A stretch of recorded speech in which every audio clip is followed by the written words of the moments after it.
नमस्ते दोस्तों, मैं हूं मनीष और आप देख रहे हैं दी न्यूज़ 9X। भारत में पेंशन योजना को लेकर हाल ही में काफ़ी चर्चा हो रही है। Old pension scheme OPS, new pension scheme NPS और अब यूनिफाइड पेंशन स्कीम यूपीएस जैसे विकल्पों के बीच सरकारी कर्मचारियों के लिए सही पेंशन योजना का चुनाव एक महत्वपूर्ण मुद्दा बन गया है। इस वीडियो में हम ओपीएस, एनपीएस और यूपीएस की तुलना करेंगे और समझने की कोशिश करेंगे कौन सी योजना आपके लिए सबसे बेहतर हो सकती है। ओपीएस, एनपीएस के बाद सरकार ने एक नई योजना यूनिफाइड पेंशन स्कीम यानी एकीकृत पेंशन योजना की घोषणा की है। यूपीएस में कहा गया है कि आखिरी 12 महीने की जो बेसिक सैलरी उसका 50% बतौर पेंशन दिया जाएगा। लेकिन इसमें यह भी कहा गया है कि इसके लिए आपने कम से कम 25 साल की नौकरी की हो।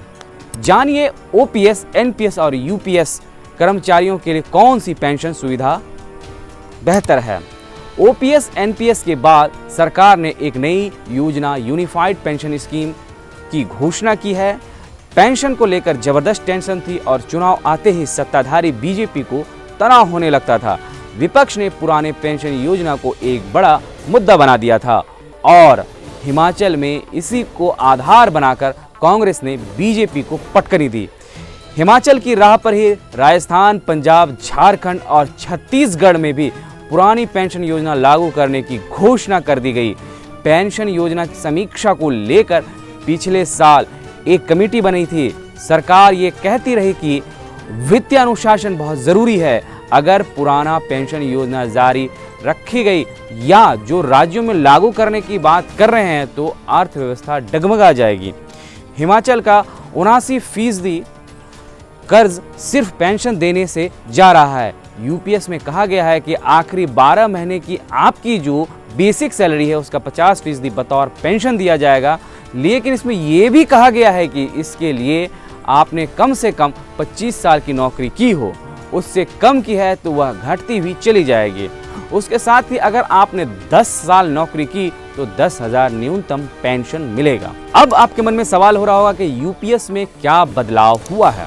पुरानी पेंशन योजना को खत्म करने के लिए केंद्र की बीजेपी सरकार की जमकर आलोचना हो रही है। केंद्र से लेकर राज्य के भी सरकारी कर्मचारी पुरानी पेंशन स्कीम वापस लाने की मांग करते रहे हैं।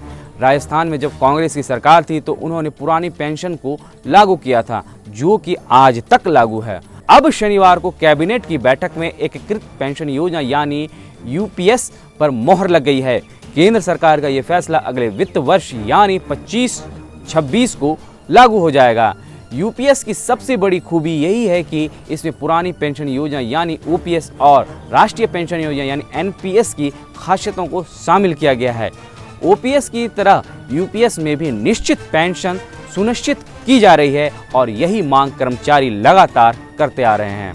केंद्र के हर कर्मचारी को रिटायरमेंट के बाद उसके अंतिम 12 महीने के वेतन और महंगाई भत्ते के जोड़ के औसत का आधा यानी 50% पेंशन के तौर पर अनिवार्य रूप से दिया जाएगा। देखा जाए तो ऐसा ही पहले ओपीएस में होता रहा है।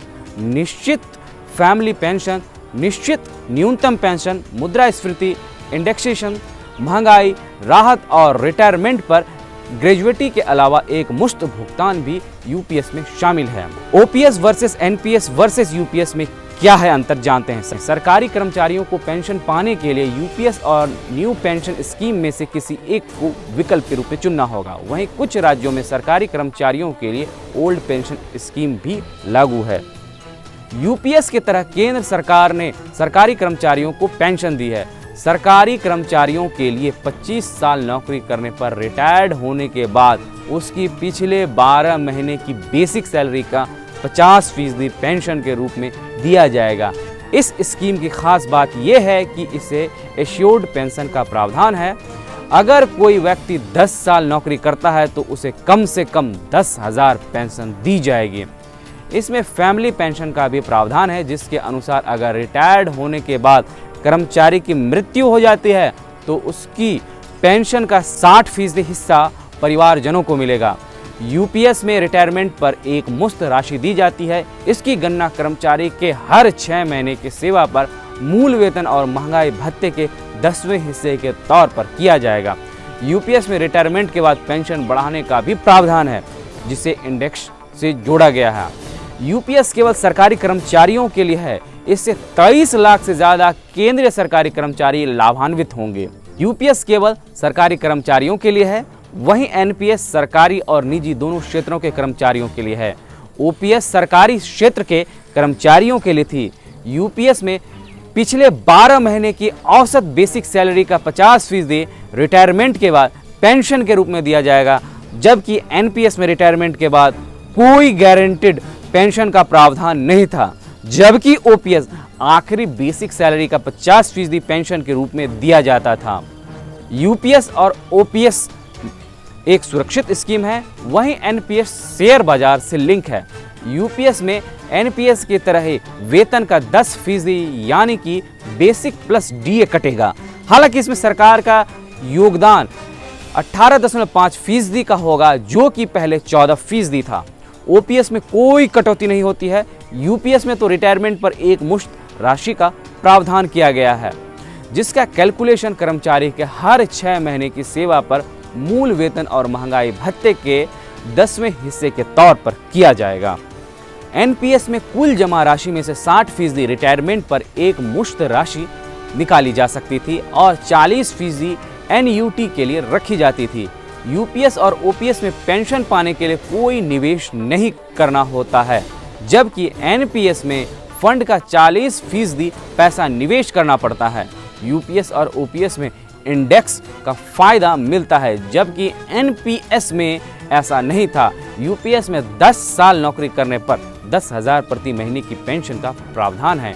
एनपीएस में ऐसा कोई प्रावधान नहीं है, जबकि ओपीएस में पेंशन कम्यूटेशन का प्रावधान है। अब जानते हैं दर्शकों, एनपीएस में क्या क्या मिलता था। साल 2004 में ओपीएस को खत्म करने के बाद लागू की गई एनपीएस के तहत निवेश वृद्धि की संभावनाओं के साथ पेंशन की पेशकश की गई।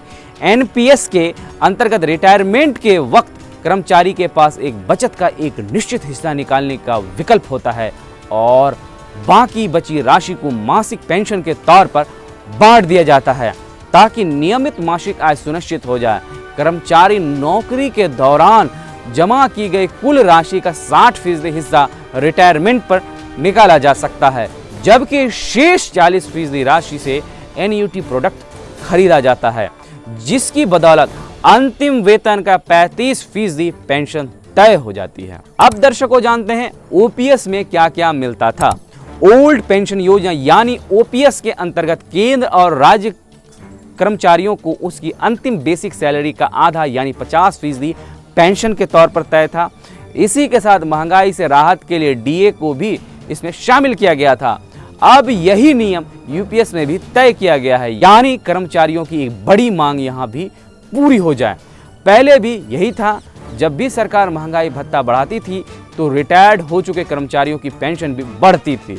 ओपीएस के तहत ग्रेजुएटी भी दी जाती थी, जो यूपीएस में भी बरकरार रखी गई। इसके अलावा यूपीएस में एनपीएस की भी एक खासियत को शामिल किया गया, जो अंशदायी वित्त पोषित योजना यानी कंट्रीब्यूटरी फाइनेंस स्कीम है। इसके तहत कर्मचारी खुद ही अपने पेंशन फंड में योगदान करता है, ताकि रिटायरमेंट पर उन्हें ज़्यादा पेंशन मिल सके। अब आपके मन में सवाल हो रहा होगा, कौन सी योजना बेहतर है? तीनों पेंशन योजना का अपना अपना महत्व है। ओपीएस में निश्चित पेंशन की सुविधा होती थी, लेकिन ये सरकार के लिए वित्तीय बोझ था। एनपीएस में निवेश की संभावनाएं होती है, लेकिन गारंटेड पेंशन का अभाव इसे जोखिम भरा बनाता है। यूपीएस एक संतुलित विकल्प के रूप में उभरता है, जिसमें दोनों योजनाओं की खासियतें शामिल हैं। सरकारी कर्मचारियों के लिए यूपीएस एक बेहतर विकल्प हो सकता है, क्योंकि इसमें ओपीएस की निश्चितता और एनपीएस की अंशदायी संरचना दोनों का समावेश है। इसके अलावा यूपीएस में न्यूनतम पेंशन और फैमिली पेंशन जैसे प्रावधान इसे और भी आकर्षक बनाते हैं। हालांकि हर कर्मचारी की स्थिति अलग होती है और अंतिम निर्णय कर्मचारी का व्यक्तिगत परिस्थितियों, नौकरी की अवधि और वित्तीय आवश्यकताओं पर निर्भर करेगा।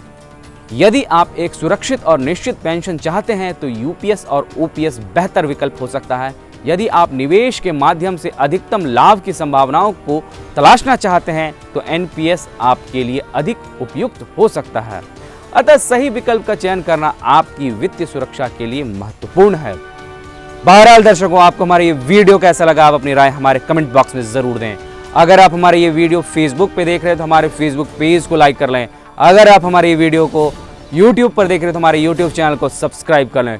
शुक्रिया।